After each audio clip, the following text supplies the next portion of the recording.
Hi friends, ఈరోజు నేను రామేశ్వరంలో చూడాల్సిన టెంపుల్స్ అండ్ టూరిస్ట్ ప్లేసెస్ గురించి చెప్తాను. ఫస్ట్ రామేశ్వరం రీచ్ అవ్వాలంటే హైదరాబాద్ నుండి అయితే ట్రైన్స్ లేదా చెన్నై నుండి అయితే ట్రైన్స్ అండ్ బస్సెస్ ఉంటాయి. నియరెస్ట్ ఎయిర్పోర్ట్ అయితే మధురై, ఇది 173 కిలోమీటర్స్ దూరంలో ఉంటుంది. మధురై నుండి రామేశ్వరంకి బస్సెస్ చాలానే అవైలబుల్ ఉంటాయి. మేమైతే హైదరాబాద్ నుండి చెన్నైకి ఫ్లైట్, అక్కడ నుండి రామేశ్వరంకి బస్ తీసుకున్నాం. ఎర్లీ మార్నింగ్ అరౌండ్ 7 to 8 మధ్యలో రామేశ్వరం రీచ్ అవుతాము. 15 to 20 కిలోమీటర్స్ దూరంలో పంబన్ బ్రిడ్జ్ వస్తుంది. అక్కడే Pamban island or Rameswaram beach కూడా ఉంటుంది. రామేశ్వరం రీచ్ అయ్యాక టెంపుల్కి 2 to 3 కిలోమీటర్స్ దూరంలోనే చాలా హోటల్స్ అవైలబుల్ ఉంటాయి. మేము ఒక హోటల్ తీసుకొని అక్కడ ఫ్రెష్ అప్ అయ్యాక టూరిస్ట్ ప్లేసెస్ని ఎక్స్ప్లోర్ చేయడానికి వెళ్ళాం.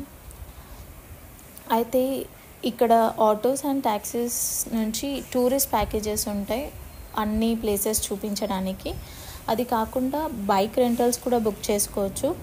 కానీ అక్కడ ఆటో వాళ్ళకి అండ్ బైక్ రెంటల్స్ వాళ్ళకి ఏదో ఇష్యూస్ వల్ల కొంచెం కష్టమైంది. కానీ ఎలాగోలా సీగల్ అనే బైక్ రెంటల్స్ ద్వారా మేము ఒక స్కూటీ బుక్ చేసుకొని ఫస్ట్ టూరిస్ట్ ప్లేస్ అయిన హోలీ ఐలాండ్కి వెళ్ళాం.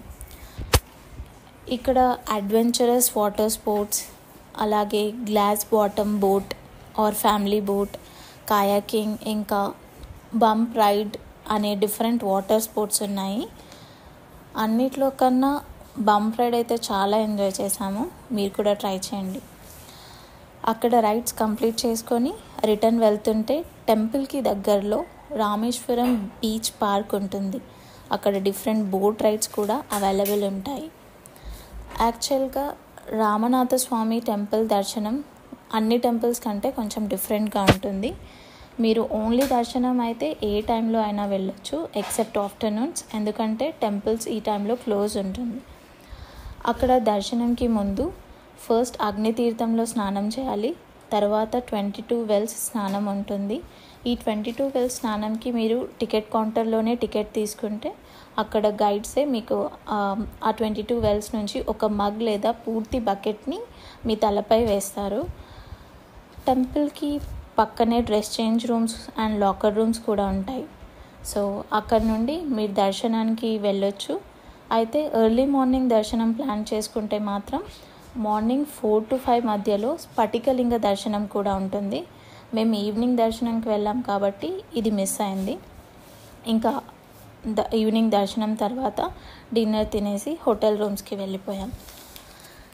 సెకండ్ డే ధనుష్కోడికి ప్లాన్ చేశాము. ఎర్లీ మార్నింగ్ రామేశ్వరం నుండి 20 కిలోమీటర్స్ దూరంలో ధనుష్కోడి ఉంటుంది. అక్కడికి మేము బైక్ మీద స్టార్ట్ అయ్యాము. ఆ జర్నీ మాత్రం చాలా బాగుంటుంది. ఒకవైపు ఇండియన్ ఓషన్, ఇంకోవైపు బే ఆఫ్ బెంగాల్ ఉంటుంది.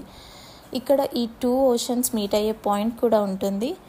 బే ఆఫ్ బెంగాల్ అయితే చాలా ఫాస్ట్గా అండ్ ఇండియన్ ఓషన్ చాలా ప్రశాంతంగా కనిపిస్తుంది.